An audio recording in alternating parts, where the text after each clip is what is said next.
Georgia Tech is looking for a reunion with one position coach, but Brent Key has to pull it off.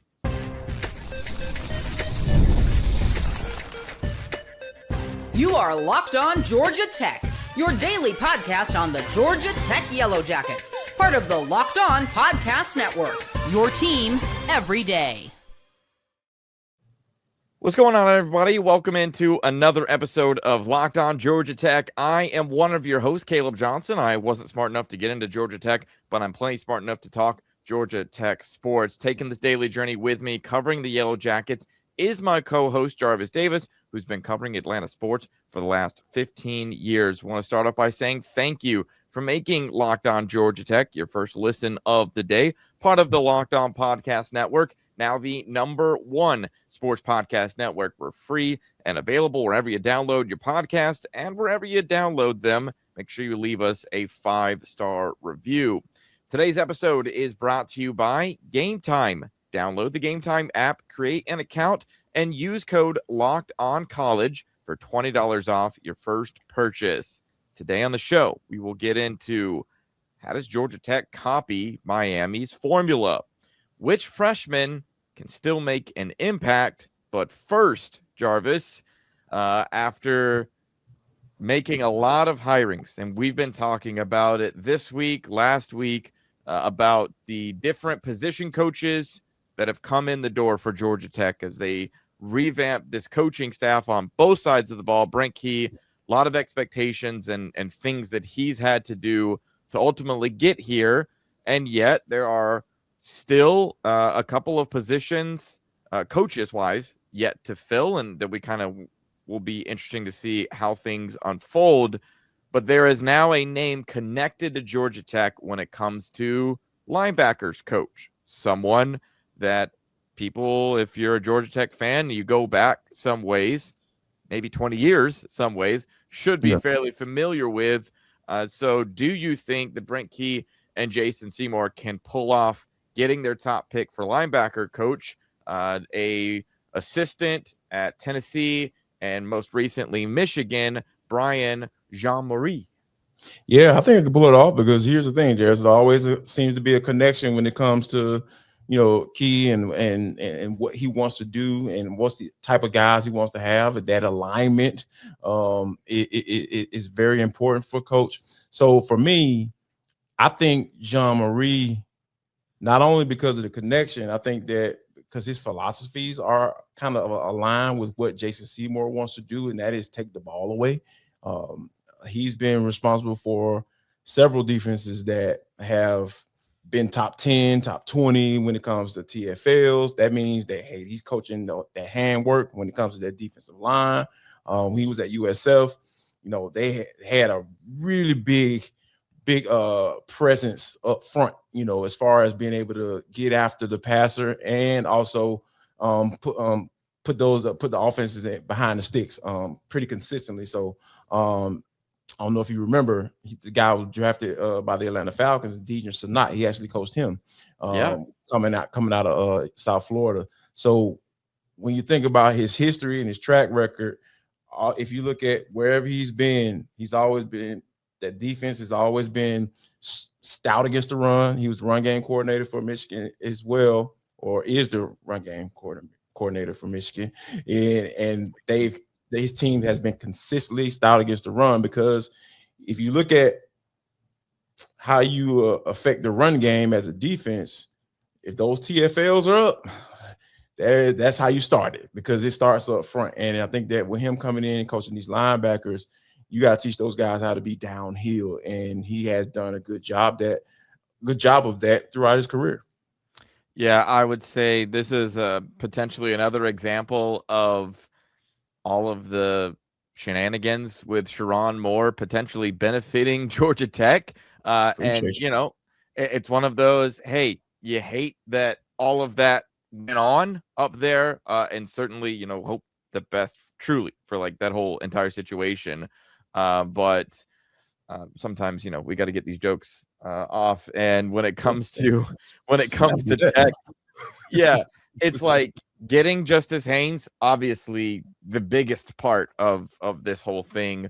But to get a guy with the experience that Brian Jean-Marie has, I think just could not be more crucial for what this team is putting together. And especially, Jarvis, I think it's truly what these guys are getting hired to do specifically. Because you think of like a Vinny Sinceri who's being brought in, when he was in the past asked to do more as a coordinator, struggled. But you bring him in as a position coach, and guys are able to do what they do well and focus on one specific thing. Then I think you have the Jason Semore who has the more can take a look at everything from a broader view and handle all of these individual pieces. But certainly this is going to be a role that I'm sure Semore is going to have a big hand in, given his background of coaching previous to this, but having the experience, if they're able to pull this off and get a Brian Jean-Marie, who, as I mentioned earlier, yes, was at Georgia Tech quite literally 20 years ago from 2004 to 2009. And the things that stand out is how great the rushing defense was during that time. It's and amazing. Knowing what things looked like very recently, Jarvis, of not being able to stop the run. I would be very comfortable with what Brian Jean-Marie can bring in, as well as, I mean, his recruiting acumen speaks for itself, and the guys that he can bring in. You brought up Deidre Sanat. Hey, he gets to take credit for the USF version, not the one that the Falcons had, who maybe couldn't find. We'll talk about that now. Way in the league. I didn't elaborate on his time with the Falcons. We're not gonna do all that. We're just talking about playing well enough to be drafted as a mid-round pick. Absolutely. No one was really checking for him like that. So I think that it's all about maximizing potential. And when you have a guy with a history and a track record of doing that, look at Jason Semore. Everywhere he's been, when he coaching defenses, he's always been a guy that preached turnovers. You don't lead, the country in interceptions by just happenstance. He even said in a recent interview, was talking about how pass breakups don't do nothing for you. Like, they don't do anything for you. He said, if you get your hand on that ball, we got to take it away. And that's all about, that sounds like an educator to me. Like, you got to be able to teach guys how to do that, right? You just can't say, hey, man, we want to turn the ball over. No, it has to be certain techniques. And I thought he made another interesting point, because in this college football world, there really aren't any like super dominant type defenses, guys giving up 5 points a game and you only can get 100 yards pass it and rush for 30 yards. That really doesn't exist, right? So how can you have an advantage in today's game where people are going to put up points from time to time? He said, giving the offense extra possessions is how you win football games. It's how you be an effective defense. And I think that, with what Semore wants to do, with what Brian Jean-Marie has done in his past, I feel like these guys align like perfectly.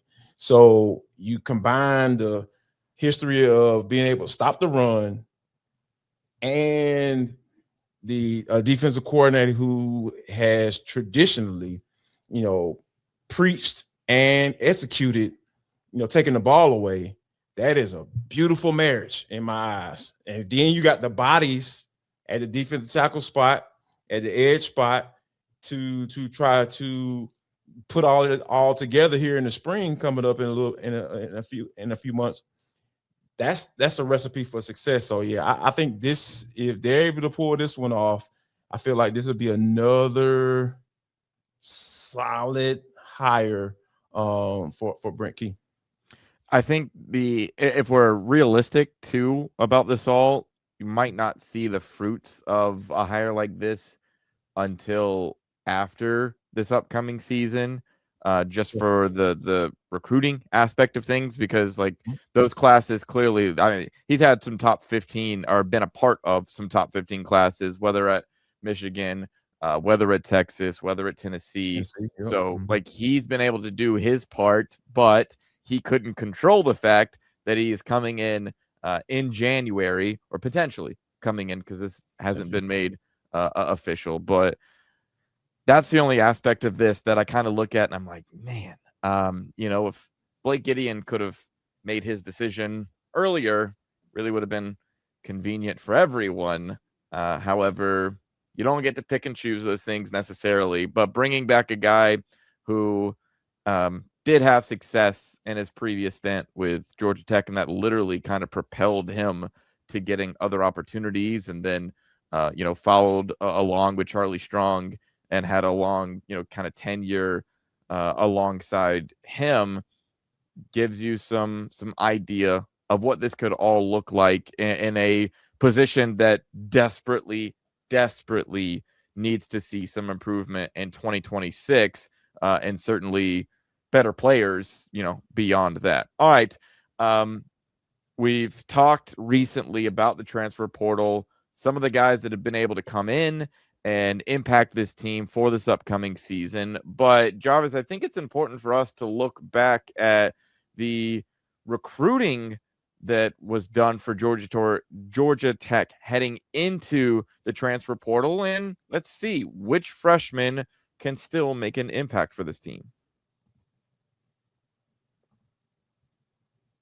Hey, there's nothing like college football season, whether you got the tailgates, the packed stadiums, being right in the middle of all of the action. You think back to the energy that Bobby Dodd had this past year, with moments you'll remember forever, but actually getting tickets to the games that you want to see, that's the most frustrating part, because you've got long queues, logins, prices jumping at the checkout. That's why Game Time gives the advantage back to fans in the easiest way possible to unlock amazing college football tickets and experiences in just a few taps. The app is incredibly easy to use. You can go from browsing to buying in just minutes. They've got zone deals, so you pick the section, Game Time picks the seats, and you save even more that way. They've got college football tickets starting at just $25, so it's easy to plan a game day trip. Plus, a big part of it all is knowing all of the fees are included, so that upfront price is what you're going to pay. Take the guesswork out of buying college football tickets with Game Time. Download the Game Time app, create an account, and use code LOCKEDONCollege for $20 off your first purchase. Again, that's code LOCKEDONCOLLEGE for $20 off. Download the Game Time app today.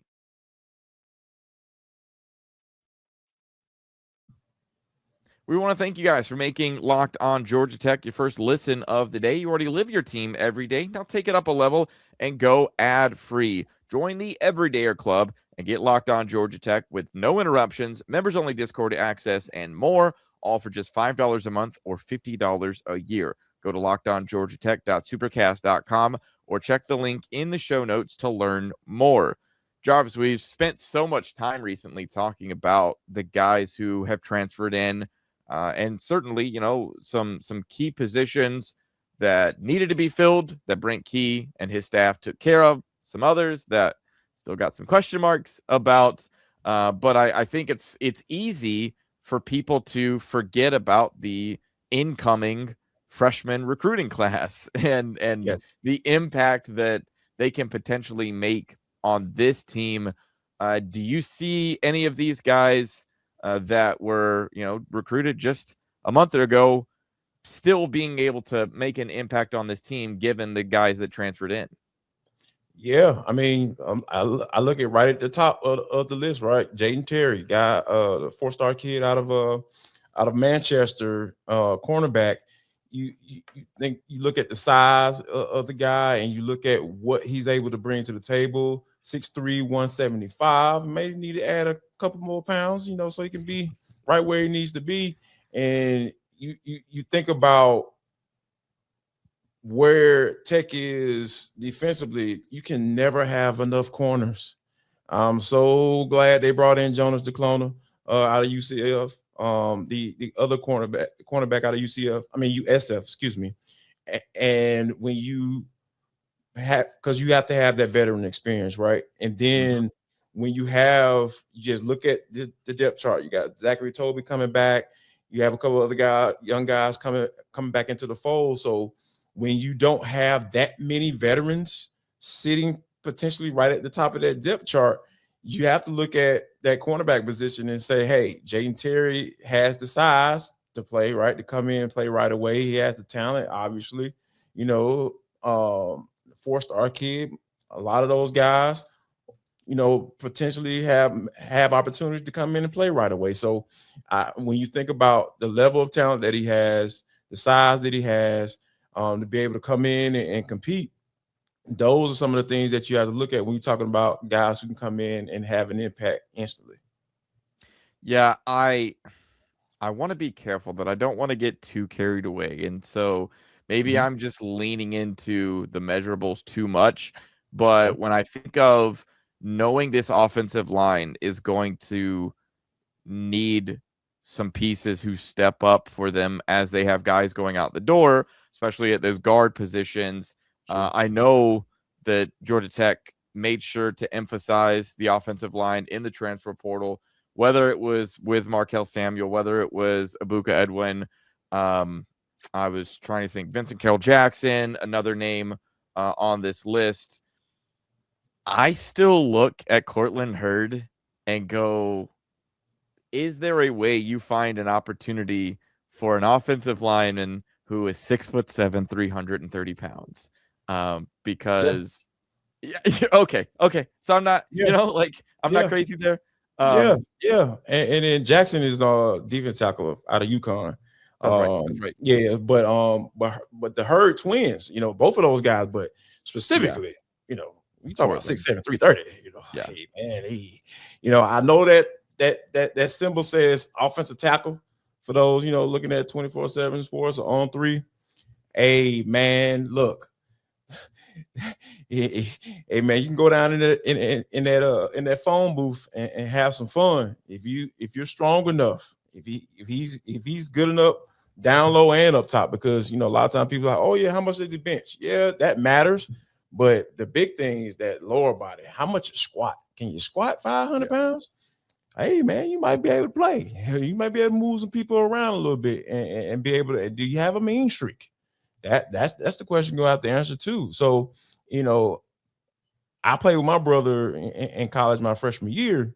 So people always used to try to figure out which one was the one, right? Because it's always one. You know, it's pretty rare that you have a set of brothers that are both of them just out of worldly, right? Like you got to know there's one that knows that, hey, this is the best one in the family. So, you know, that kind of skewed towards me a little bit. Everybody kind of find that out. So the reason why I say that is because when you look at both of these young men, the Herd twins, those guys got a, you know, it seems like the one that's 6'7", 330 may be a little bit more beefier. He may be able to move around some people a little bit. So I think there is going to be a filling out process, you know, when these guys come in. And I think that if they're able to do and show and prove what I just talked about, lower body strength coupled with the upper body strength, you know, with an emphasis on lower body strength, you know, I think I can potentially see one of those guys putting their name in the hat to be able to, because essentially you have an open position at the guard position right now. So, and I'm assuming one of those guys, Samuel may bump down inside too. So because you're pretty set at that tackle spot, right? You know, with McKinney. So when you look at the moving pieces, and I think that you have those positions with not necessarily having a set starter in there, you have to kind of look at some young guys who could potentially put their name in the hat as well. Red zone, running the football.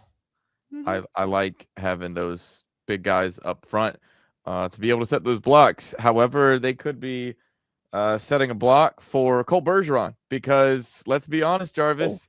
I mean, he's as much a part of this open competition for quarterback as anyone else, just as much as Graham Knowles, just as much as Grady Adamson. Like, I feel like you kind of have to include him in this conversation of potential freshmen that can make an impact, just for the simple fact of we are not yet in camp. We are not yet to the spring game.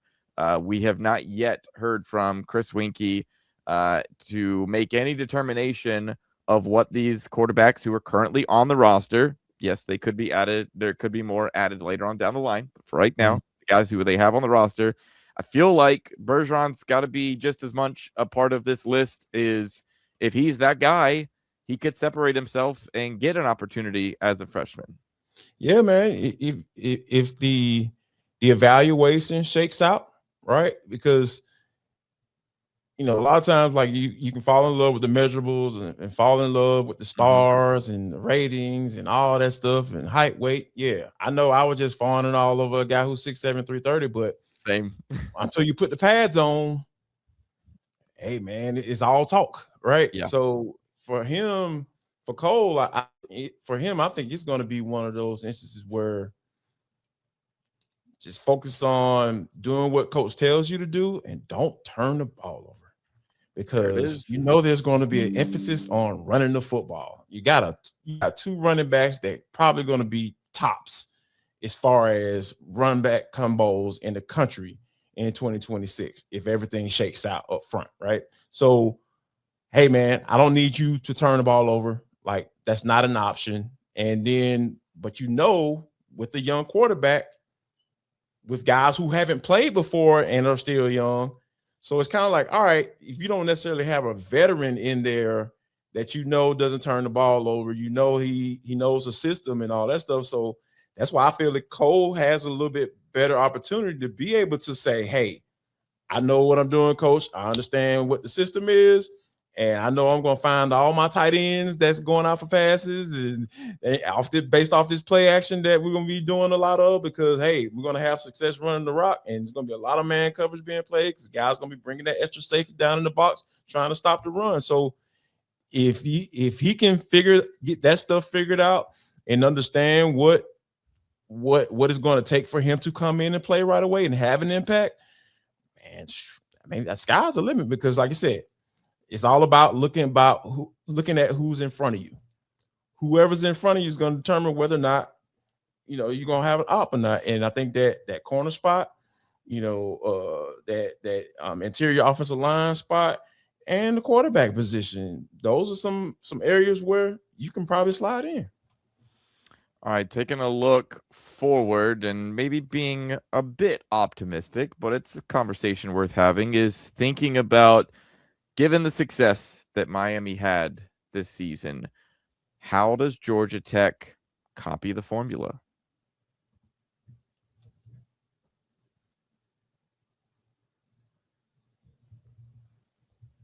All right, Jarvis, final segment of the show. I don't want to spend too much time talking about them necessarily, because as much as some conferences have that camaraderie of like, oh, we just want to see whoever from our conference, succeed the most or whatever, ultimately you want your school to be the team representing your conference, whether it's in a national championship game or whether it's in the playoffs, whatever be the case. And for the instance of the Miami Hurricanes, who they were this past season, and the impressive run they were able to make, you look at Georgia Tech and think to yourself, okay, Jarvis, how does Georgia Tech kind of copy this formula and be the team that we're looking back on and looking at January going like, oh, that's how they pulled off a run to the college football playoff? 3 words: fix your issues. What was the biggest issue last year? The defense and stopping the run. You just couldn't stop a nosebleed, right? I feel like Jason Semore is putting together, and Brent Key are putting together a nice staff when it comes to, experience. If they're able to pull off the Brian Jean-Marie piece, and they brought in Vinny Sansiri, to help deal with those safeties and get those guys coached up, and you have a significant jump in turning the ball turning teams over, I feel like that's how you get back into the playoffs, because if they would have had that against Pitt, it would be a whole different conversation. We'd be talking about how you can get back to the playoffs and potentially make a run, because, it's levels to this thing, right? So, because, that would ultimately hurt them, because you had the offense. You had Haynes King, the guy you can just get a ball and say, hey, man, take us to the promised land, right? But that defense just did not come through for you for the last month of the season, and ultimately left you out of the playoffs. So I feel like they have to start with fixing their issue. And it's seemingly, if it works out, if the Georgia Tech Yellow Jackets get to the playoffs, we're going to be looking back and saying that Key knocked it out of the park when it comes to hiring assistants, because that's where the eyesore was. That was where they were bleeding and they could not figure out a way how to stop it. And he brought in the guys that to fix all of that stuff. So, yeah, if we're talking about a playoff bid in 2026 for the 2026 season, it's because Brent Key hired the right guys. If we're talking about a 2026 playoff bid for Georgia Tech, it's because Justice Haynes is a Heisman candidate. And I think that's a huge part of this all. I think this is a situation where, what did you look at what Miami has been successful at? They hit on their transfers. And I think, getting it's so funny. And they hit hard too on defense. Yeah. Say what? They hit really hard on defense too. So yes. That's a good thing. Yes. 100%. Old school ball, not ball. Yeah. But I think, like, their defense clearly speaks for itself. Sure. But what they've been able to do in the transfer portal, bringing out pieces, and yes, I know Georgia Tech fans hate hearing his name, but like what Carson Beck was able to do for the Hurricanes this past season mattered. Now, were Miami fans at times out on Beck and thinking like, did we make a mistake? Yeah, but ultimately, he got you there. And so I look at, and Beck for a large portion of the season had his name amongst those conversations, just not ultimately when it got down to the end of the year. And so I think you've got to have that standout offensive player who is able to carry you. And a guy like Haynes, who, I mean, when we talked previously about him, knowing that he only played in 7 games last year and had 10 touchdowns, like, he can find his way to the end zone. And as much as it is going to be so vital for Georgia Tech to, yes, be able to stop opposing offenses, specifically being able to stop the run, and it seems like they are on their way to being able to pull that off, they got to score points too. And while, the quarterback position isn't going to be the fancy schmancy transfer, your fancy schmancy transfer was your running back in Justice Haynes coming from Michigan. And so I think that's got to be a big piece of this all. And then having the guys that you already had on your team develop and make some big strides, quite honestly, year over year in their progress, and not regress, because I think there were a lot of people who, kind of wondered if Miami was going to regress from having a Heisman Trophy winner and knowing how much money they were spending on the program. That's one thing that I think Georgia Tech can't necessarily compete with, if we're just being completely honest, is the amount of money that the Hurricanes spent on their program.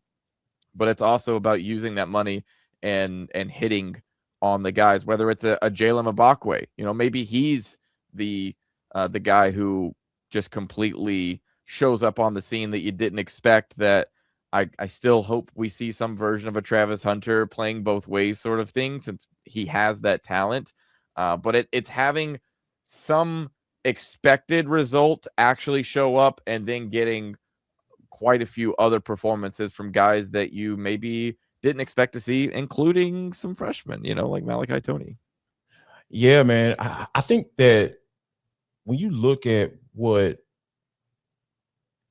the coaching staff was coming at the end of the season, what it is now, and I think that if we're talking about, like saying, being in the playoffs, you talk about having a Heisman candidate. If you have a Heisman candidate in Justice Haynes, that means George Godsey did a hell of a job calling play.